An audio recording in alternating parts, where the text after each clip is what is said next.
नाजरीन, आसाम के सफ़र में है। धुबरी जाते हुए रास्ते में अचानक नज़र पड़ती है एक कदीम मस्जिद पे।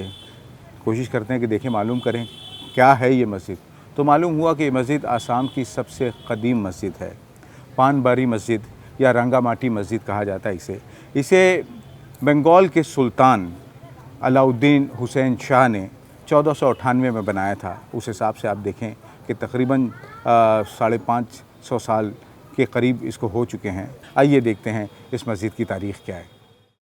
नेशनल हाईवे नंबर 17 पर गुवाहाटी से धुबरी जाते हुए धुबरी से 25 किलोमीटर पहले हाईवे से लगकर ही एक 3 गुंबदों वाली कदीम मस्जिद मुसाफिरों को अपनी जानिब मुतवज्जो कर लेती है।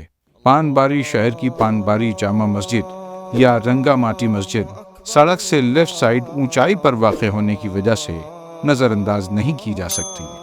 एक बड़े से चबूतरे पर बनी इस मस्जिद को देखते ही पहली नज़र में बाबरी मस्जिद का गुमान होता है। हालांकि इसकी तामीर बाबरी मस्जिद से तकरीबन 30 बरस पहले हुई थी। इस एतबार से ये मस्जिद रियासत आसाम की ही नहीं बल्कि नॉर्थ ईस्ट इंडिया की पहली मस्जिद मानी जाती है।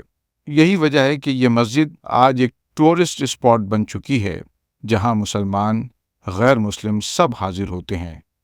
पूरी मस्जिद लाखोरी ईंट से बनी है, जिसके बाद चूने के प्लास्टर से इसकी तज़ीन की गई है, जिससे यह मज़ीद खूबसूरत हो गई है।